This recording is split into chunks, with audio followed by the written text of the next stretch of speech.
Welcome back to Fox Recaps. Today I'm going to explain the movie Immortals, released in the year 2011. When the world was still young, there was a war in the heavens when the Immortals discovered that they had the power to kill each other. During this war, a great weapon called the Epirus Bow was lost into the human world. The winners of this war became the gods, while the defeated became the Titans, who were now trapped in the mountains of Tartarus. A young virgin oracle jolts up from her sleep. Her companions ask her what vision she saw, and she tells them that she saw King Hyperion release the Titans from their cell. She believes that the king wishes to seek the Epirus Bow to rule mankind. Just then, the huge army of King Hyperion marches to the gates and the king himself barges in. The king demands to see the oracle, but the priest stops him, cautioning him that he will incur the wrath of the gods if he doesn't stop. Hyperion demands the priest to tell him where the gods were when his child and wife were dying and when he prayed every day. He then proceeds to burn the poor man after not receiving a convincing answer. He proclaims that he will end the reign of gods. Somewhere in a Hellenic village, Theseus lives with his mother. One day, the guards of the village sound the bells and everyone gathers at the village center. A commander, Helios, explains that Hyperion has seized the Sibylline monastery and his army will soon attack the village, so they must all evacuate to Mount Tartarus behind the Great Wall. The villagers quickly start evacuating, but Theseus and other peasants are forced to stay back because of their less noble blood. Because of this, Theseus gets into a fight with one of the soldiers, Lysander. He takes on 5 soldiers at once and manages to take Lysander hostage. Helios comes to negotiate and promises Theseus that he'll make sure the peasants are taken safely the next day, after which he lets Lysander go. Helios then asks Theseus to join him, but he rejects them, stating that they're not trustworthy and would discard his kind whenever he wanted. Theseus then goes to his teacher, an old man, who tells him that he will not be leaving the village to die a slow death. Rather, he would wish to die a quick one at the hands of Hyperion's army. He encourages Theseus to take arms against evil. That night, as the old man goes to sleep, he senses a presence and quickly transforms to his true form of the god Zeus. His stalker was his own daughter Athena, who asks him why he spends so much time influencing Theseus. Zeus admits that only Theseus can lead the army of men against the army of Hyperion, but it must be his own choice. After the army had evacuated the high-blooded nobles, they leave behind Lysander with other commanders to protect the peasants. Lysander, however, murders the commanders in cold blood and rushes to King Hyperion to get under his command. Hyperion wants nothing to do with a traitor. He doesn't care about the women, weapons, and information Lysander was offering and only wants to know where the oracle was hidden, for only she knows of the Epirus Bow. In the end, however, Hyperion decides to keep Lysander under one condition.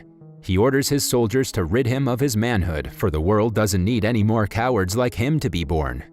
The next day, as Theseus goes to the hills to practice his spear, he notices that his village is burning. He rushes to the scene to find that Hyperion's army has attacked and is murdering the people of his village, who had been forced to stay behind.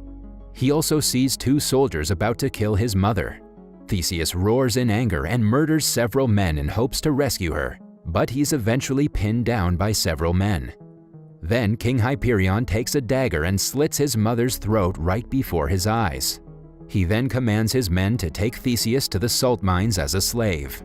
From the mountain Olympus, the gods watch as Hyperion's legion destroys every monastery in search for the bow. Zeus, however, reminds the other gods of the rule that they cannot interfere unless the Titans are released, and warns them that if they aid or interfere with men, they will be punished with death. One day, the 4 oracles are captured and brought to the same prison where Theseus is kept. The virgin oracle accidentally touches his legs and sees a vision of him standing together with Hyperion upon the ruins of Greece. She then quickly goes to the other prisoners and tells them that tonight they must escape. At night, as the 4 oracles are performing their ritual, they're interrupted by the guards, and during that moment, they manage to kill them. 3 of the oracles remain behind to protect the virgin oracle from any pursuers. The virgin oracle Phaedra also frees Theseus, along with other prisoners, and they all escape the prison. The next morning, Stavros, one of the escaped prisoners, spots a merchant ship, and so they all plan to steal it and head north to defeat Hyperion once and for all. However, once they reach to ambush the ship, they realize that it's filled with Hyperion's soldiers. A battle ensues in which they are truly outnumbered.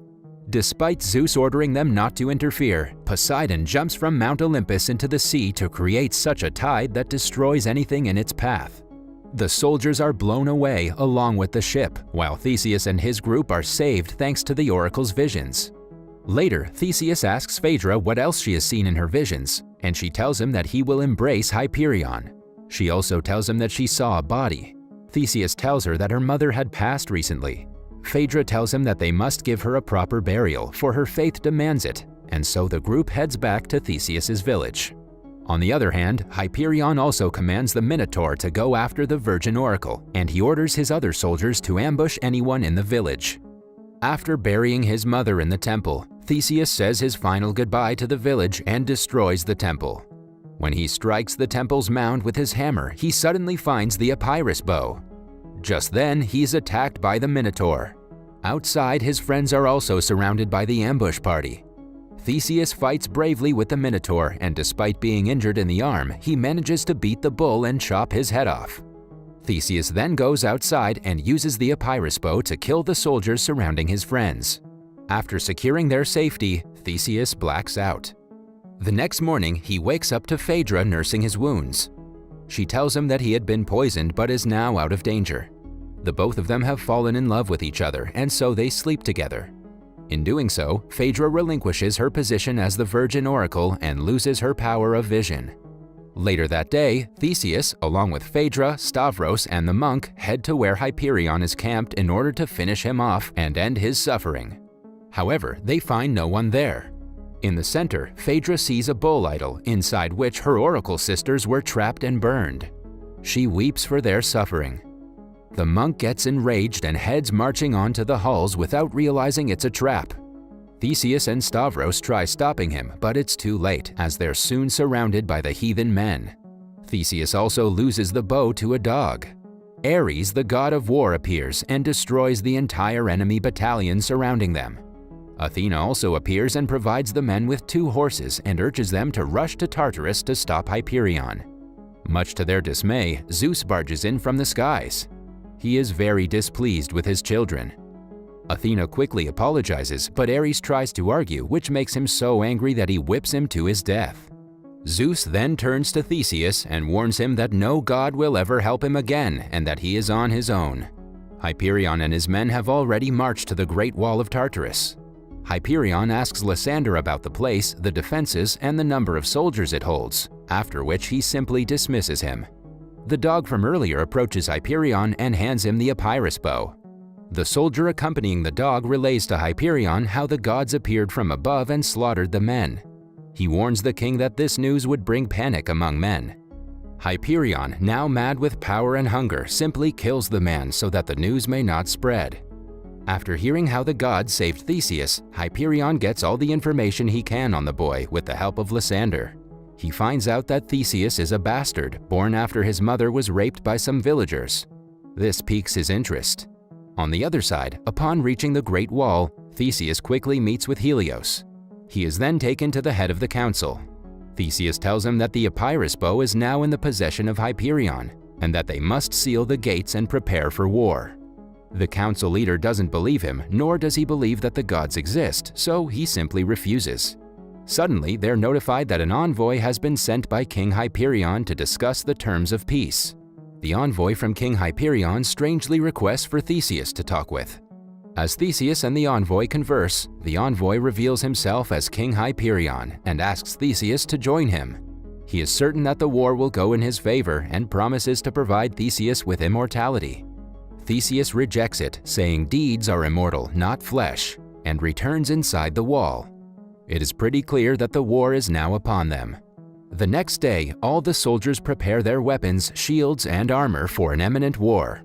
Outside the gates of the Great Wall, thousands of Hyperion soldiers are ready as well. Hyperion marches to the front of his army and fires his bow. With a single arrow, he's able to bring down the huge gates of the Great Wall. Suddenly, the Hellenic men are in all sorts of chaos as they run beyond the wall. They are scared, and some even throw away their arms in hopes of surrendering. Amidst the chaos, Theseus rises to the wall and calms the disrupted soldiers. He delivers a speech to calm their nerves and tells them that surrendering now would mean surrendering not only their lives but also their souls. He then leads the army against the massive army that approaches them. A huge battle ensues, where many men die. The Hellenics stand their ground and fight bravely against the heathen army. During the battle, King Hyperion proudly marches through the gates and heads to the top of the Great Wall. There, he's greeted by the leader of the Hellenic Council, who still hopes for a negotiation, but Hyperion simply walks and splits his head from his body, killing him. Hyperion then takes aim of his bow at the mountain before him and strikes it. Theseus hears this noise from below and rushes along with Stavros to stop the Mad King. When they reach there, they are too late, as Hyperion aims his bow at the cage containing the Titans and strikes before they can kill him. Theseus wakes up after the explosion to see that his friend Stavros is heavily injured. The Titans have been released and are battling against him. He uses the bow to hit one of them, but the rest of the Titans simply kill him in an instant. Just then, the gods appear from the sky. Zeus, with the strike of his hammer, takes away the bow from the Titan's grasp, and a battle soon begins between the gods and Titans. Outside, Theseus is met with Hyperion, and they too, much like the gods and Titans, start battling to the death. The Titans manage to kill Apollo and Hercules. Poseidon fights bravely and kills many of them, but he too soon falls at the hands of the Titans. Zeus watches his daughter Athena getting impaled by the Titans, and in a fit of rage grabs the chains that hold Tartarus and pulls it together, hoping to collapse the mountain itself and contain the Titans within it. After much difficulty and a hard battle, Theseus manages to defeat Hyperion as well.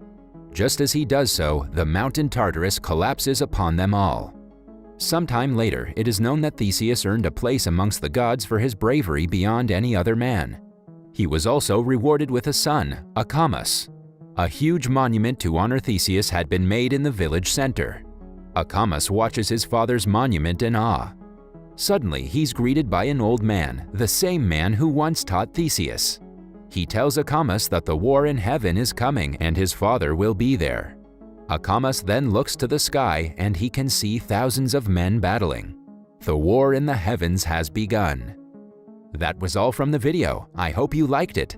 If you want us to recap your favorite movie. Until next time, take care.